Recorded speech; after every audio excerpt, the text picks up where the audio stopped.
So the first head coach I wanted to go over was Chris DeMarco, who, very familiar with him in the Bay Area here. He was with the Warriors for 11 seasons. Let's see, wait a minute. It says here, I'm reading his introduction for the Liberty.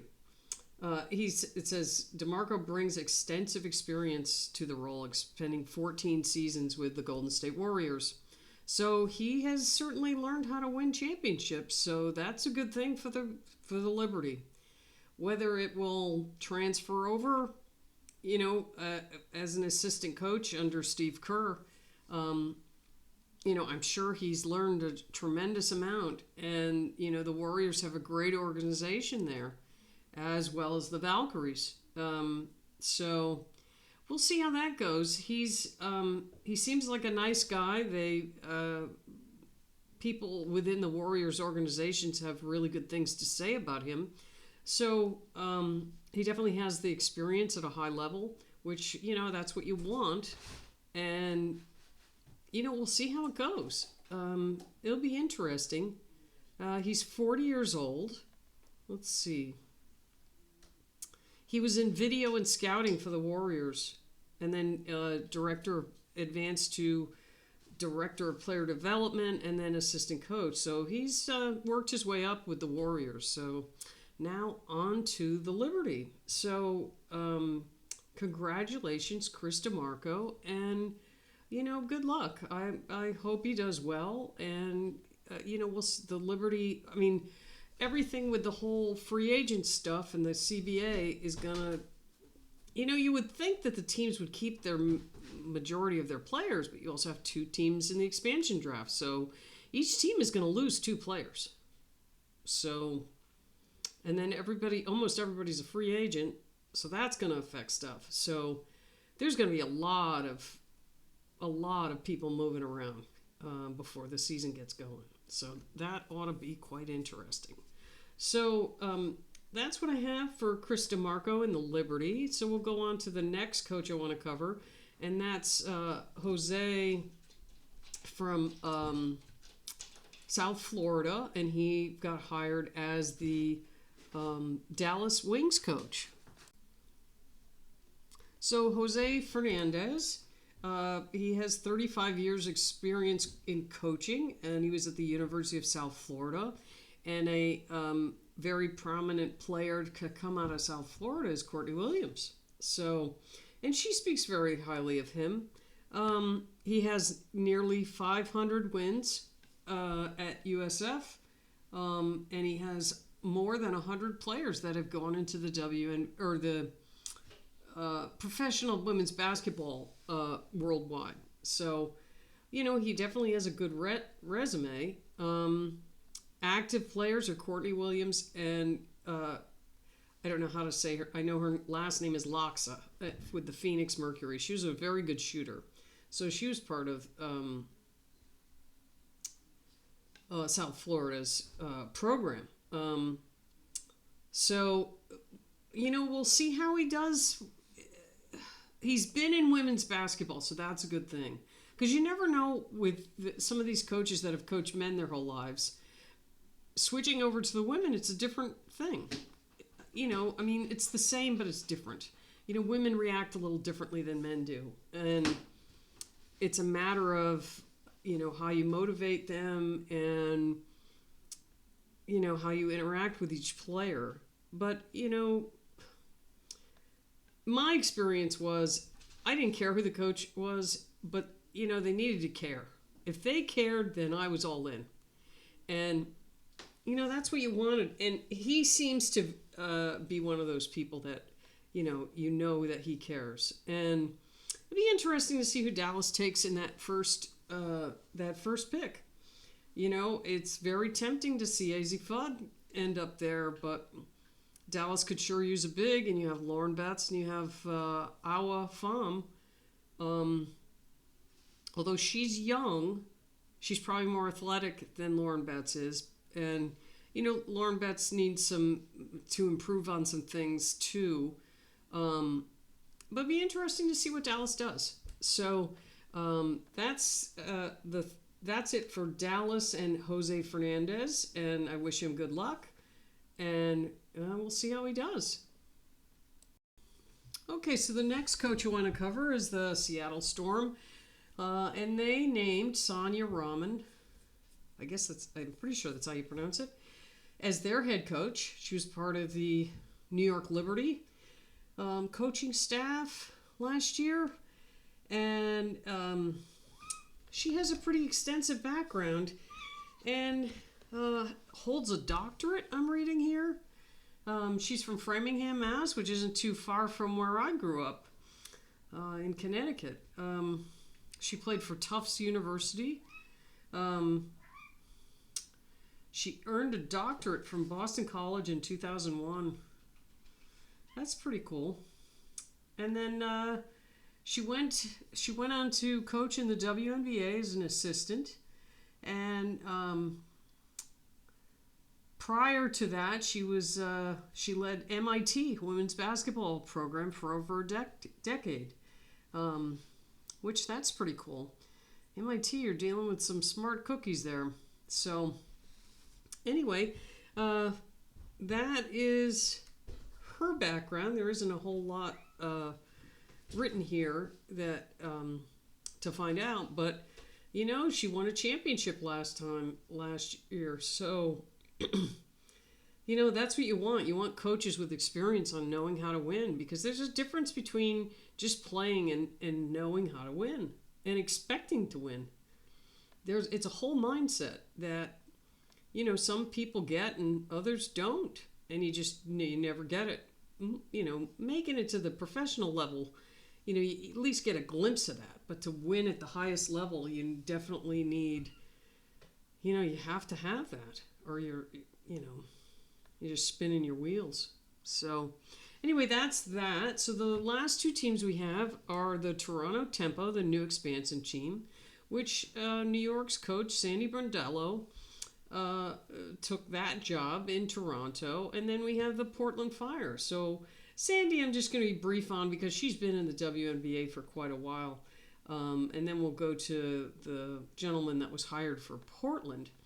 So Sandy, she's a two-time WNBA coach of the year and champion in 2014 with Phoenix, and then last year with the New York Liberty. So she has extensive experience, and she's definitely been part of a winning culture. And I don't know if because she played with Sue Bird in Seattle. I don't know if she was there during their at least one of their 4 championships. Let me see here. It doesn't say. I'm pretty sure she was there for at least one of those championships.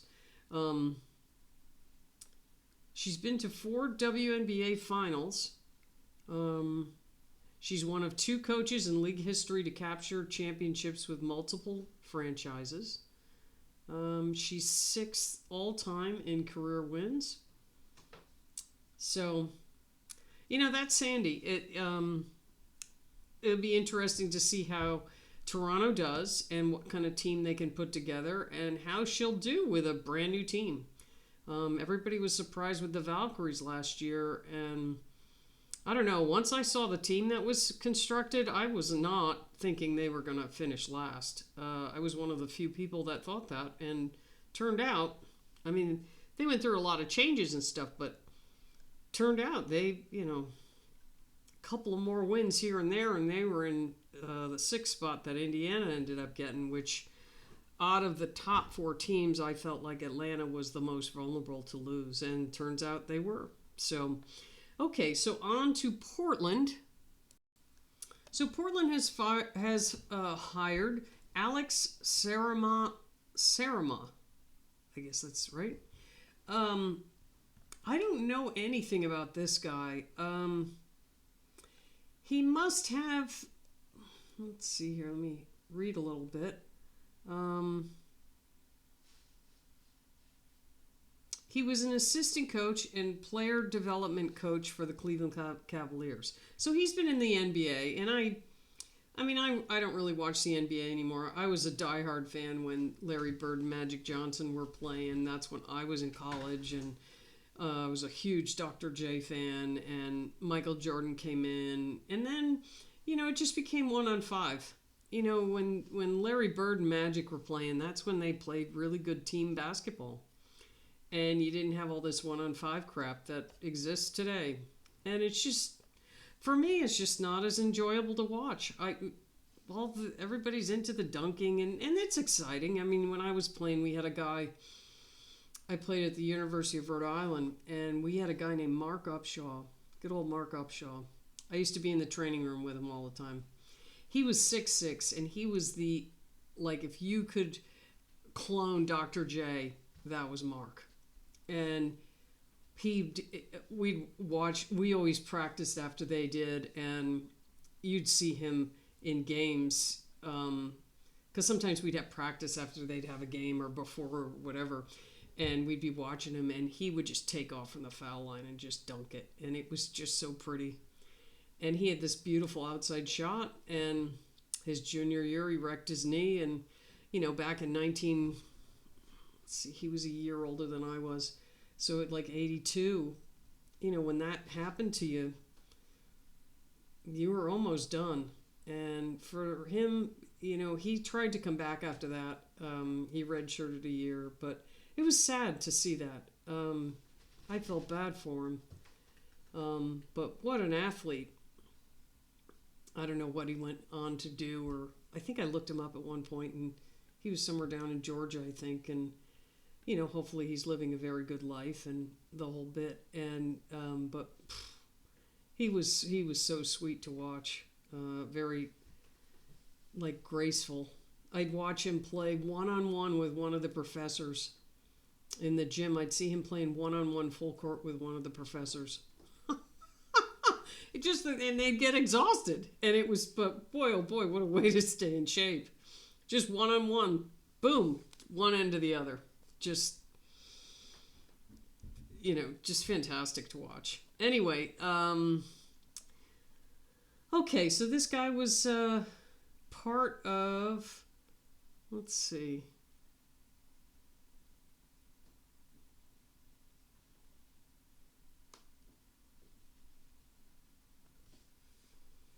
Says his team philosophy is built around long-term health and well-being of athletes. Geez, I hope everybody has that philosophy. Helping players extend their careers, reducing injury risk, and continuing to thrive after their playing days are over. His work has influenced coaches, players, and development systems across every level of sport. So that's cool. We'll see. Again, you have someone coming from the NBA that's going to come over to the WNBA, and we'll see how it works. Obviously, they believe in him, and they're going to give it a go. So we'll see. We'll see what happens with Portland, and of course, they are drafting a whole team, just like the Toronto team is going to be doing, and just like the Valkyries did last year. So they have also hired an assistant coach, Brittany Donaldson. She is assistant coach and assistant general manager here. Let's see here. See if there's any.